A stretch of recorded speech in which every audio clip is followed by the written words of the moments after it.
Okay, I am back in the Philippines, which is lovely. Very close to the ocean, so there will be scuba diving videos again soon.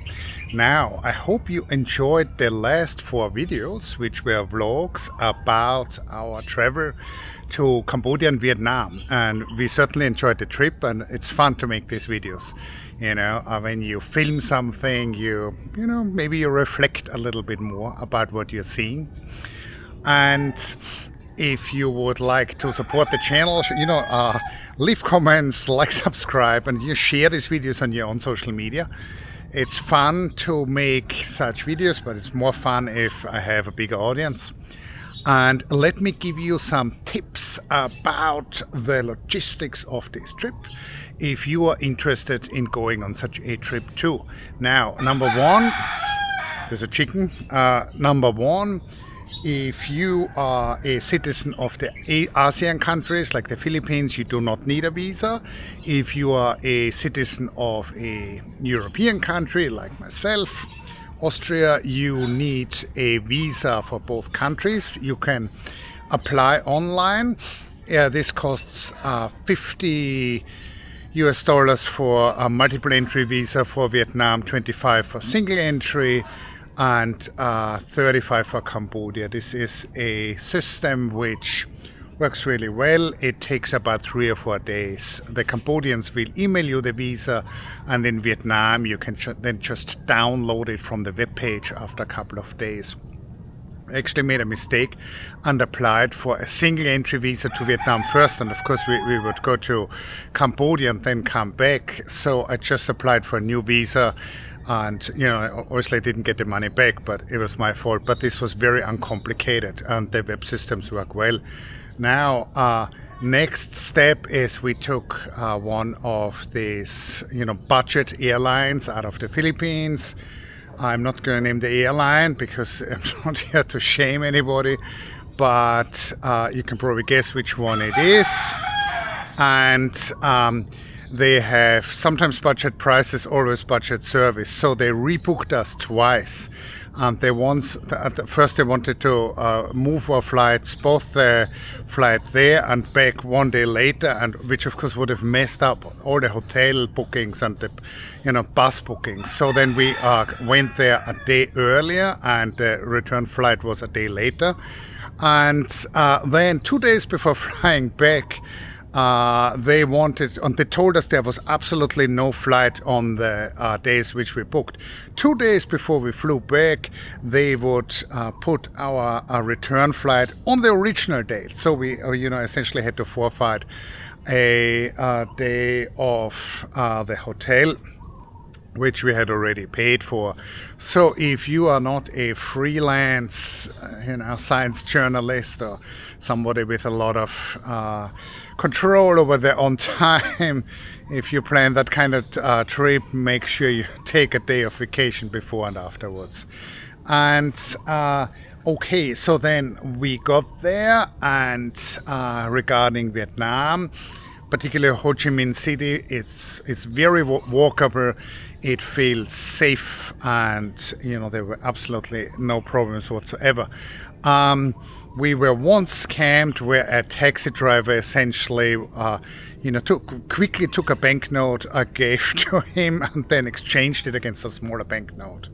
And we were tired after a long bus ride, so essentially we had to let him get away with that. And this was really the worst thing that happened to us, and that can really happen to you in any big city. Regarding the payment in Vietnam, this works very well, very modern economy. You can, even in smaller restaurants, you can often pay with credit card, and in convenience stores, no problem at all. There are ATM machines which work mostly, almost always, in contrast to the ATMs in the Philippines, where you typically have to look for 4 or 5 till one works. And the whole country was very well set up for convenient payment, and they will typically not accept currency other than the dong. And it's a bit different in Cambodia. I've personally met people who were scammed by having these fake ATMs where you would enter your number and then it would take your card, and it's not actually an ATM, it's like the whole machine is a scam. So we avoided using any ATMs in Cambodia, even though I think if you go to a actual bank, not to a lone standing ATM, you're probably safe. The big hotels and importantly the entrance fee for Angkor Wat, for the temples, we could pay with credit cards.